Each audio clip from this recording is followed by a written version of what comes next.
We love to travel.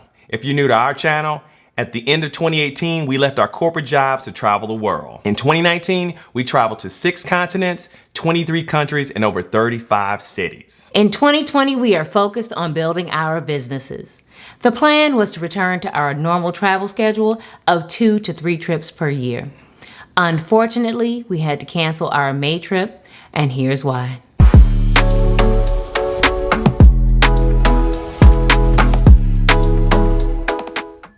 What's up, Legacy Builders? I'm Rob. I'm Reshawn, and this is Learn, Hustle, Grow.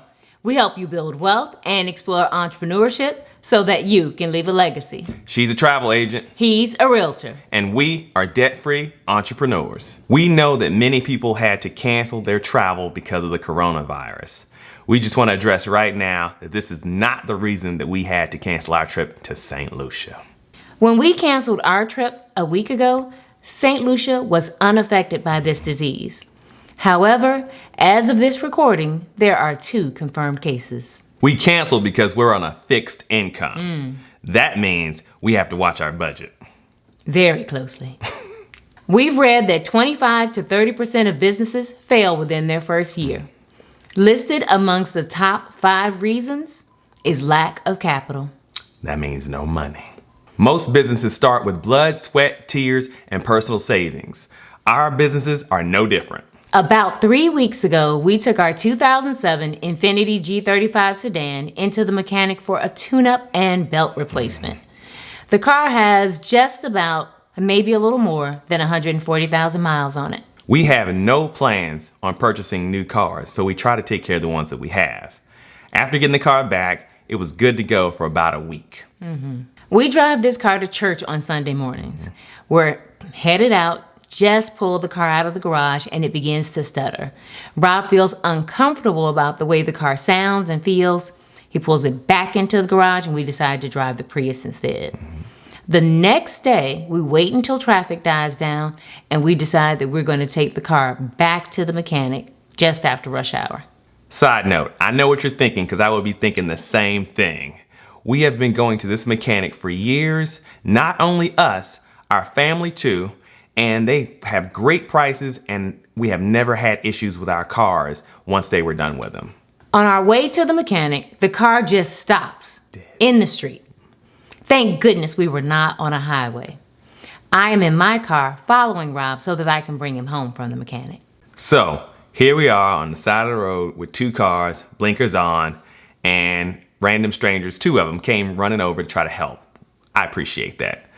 Unfortunately, there was nothing they could do. We needed a tow. We call Allstate, and there's a recording that says you'll get faster service if you use the app. So we take advantage of the Allstate app to call for a tow truck. We discover that we have an 80-minute wait before anyone comes out. So we call the tow truck company ourselves in hopes that we might get them to come out sooner. The answer is no. 80 minutes is accurate. By this time, we are wishing that we had stayed home and called the tow truck to pick up the car from our house instead of attempting to make it to the dealer, actually the mechanic, on our own. By the end of the day Monday, the mechanic calls us and tells us that we have a blown head gasket. Okay, I'm not a mechanic, but that sounds bad, right? And he also says that I need a full engine replacement. Wait, I just took this in to get a tune-up, y'all, and now I need an engine replaced? Sounds like a scam to me, right? Needless to say, he was hot. Oh yeah, I was hot. He was so hot, in fact, that we decided that all future calls from the auto shop needed to come to me. Yeah, I just don't know what I would have said. So you know we had to Google this. What is a blown head gasket, and how do you know when you have one? There was absolutely no warning. There was no problem with the radiator, the car didn't overheat, and the hoses looked to be in good shape. So they told us that the parts and labor of the new engine, well, not new engine that was 50,000 miles replaced, would be a whopping $4,400. Not cool, man. We mentioned earlier that we've been going to this mechanic for years. As a gesture of good faith, the owner offered to apply the $900 that we had paid previously for the tune-up and belt to the balance for the new engine. That brings the total to about $3,500. In addition to replacing the engine, they say that a tune-up will be redone and the radiator will be flushed. The Lee household runs on a budget. We did not budget for $4,400 in car repairs. Here's what our February budget looks like. We use the same spreadsheet now as we used before we paid off our mortgage. Here you'll see it says no mortgage February budget. Our goal during this time is to live off of $3,200 a month.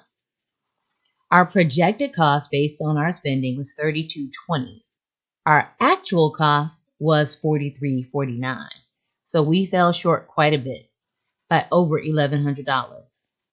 Let's take a look at our regular costs and find out why that is. What went wrong? Well, here we actually take into consideration our taxes and insurance. While we don't have a mortgage, we still have bills. And if we take our taxes and insurance and divide it by 12, this is what we have from the perspective of a monthly cost. We do the same with our HOA expense. We take that amount and divide it by 12. Our phone, internet cable, electric and gas are regular expenses. We discontinued our housekeeping with the start of the new year. We just can't afford it right now. Our lawn care services have not started, and we are still trying to decide whether or not we want to go out and buy a lawnmower and all the equipment to do it ourselves, or pay $25 every other week for the guys to come out.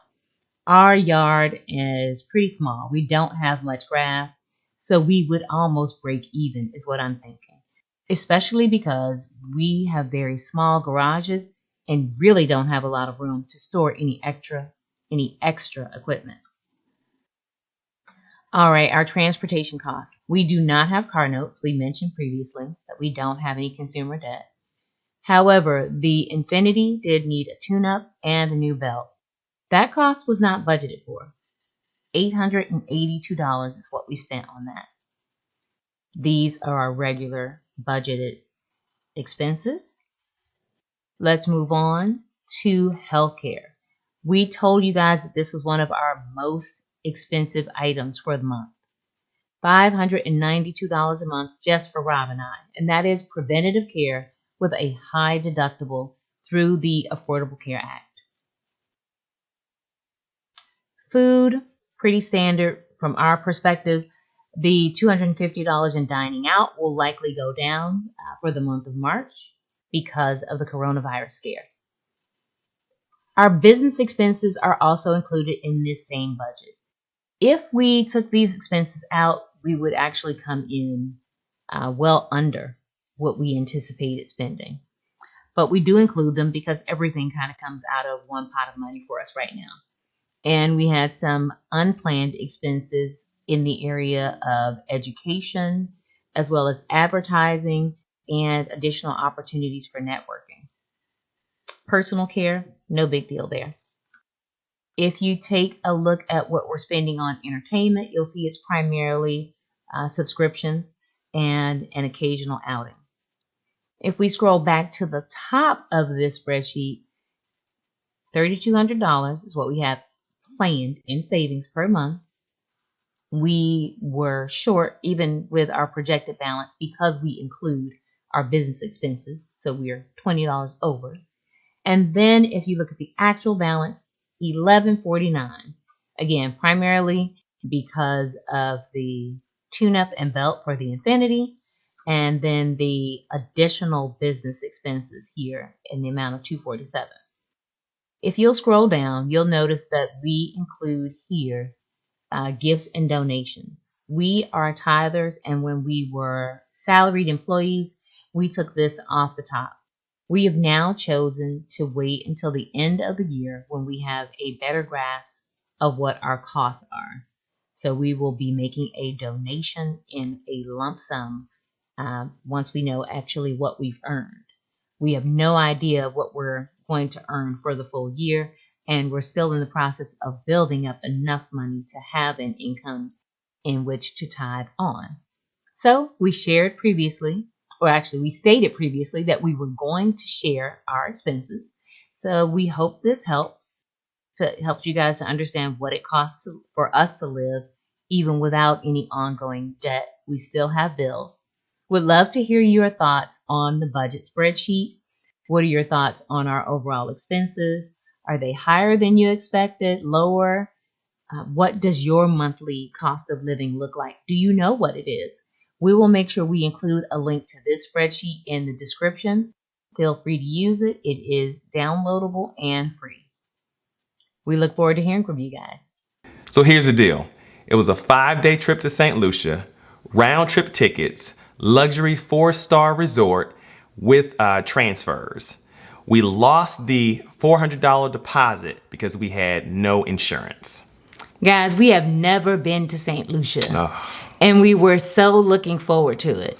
As a matter of fact, we were going to stay at a Royalton there because we stayed at the Royalton in Antigua, and we heard so much about how awesome the St. Lucia resort is. I'm so sick because the people in Antigua told us that this place is even better. The bluest water, the better food, the resort in general is just more luxurious. And many people who were visiting in Antigua that we met were telling us the same thing, staff and the people we met. So yeah, I can't believe it.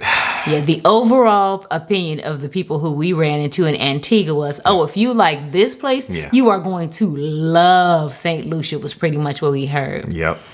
And on top of all that, we were going to meet friends and we're going to be at a jazz festival that they have every year. Yeah, we have never been to the jazz festival. Right. Our friends actually have gone before and, you know, really enjoyed it and talked about how awesome it was. Yep. It's like they just snatched it away from us, y'all. Pulled from our clutches. The cost of the trip was $4,100. So why not just put the trip on a credit card and pay for it later? We don't roll like that, man. We do use credit cards to book our travel, but our trips are paid for well in advance before we leave. If we cannot pay the credit card off by the end of the month, then we can't afford this trip. We've shared previously that one of the reasons we actually use credit cards is because we want to take advantage of points. We use points in order to help us reduce the cost of our overall travel. Some people call it travel hacking. In this environment, if we decide not to travel, we can actually use those same points for cash back. You never know when you might need to pull the money instead of taking advantage of the travel rewards. In this case, that might add to our emergency fund. One of the advantages of working with a travel agent is making payments without incurring interest on your trip. I advise my clients to use this time to pay off their trip in full before they travel. This is what happens when you have a travel agent who's also interested in personal finance. For this trip, we were planning on making a lump sum payment on the due date.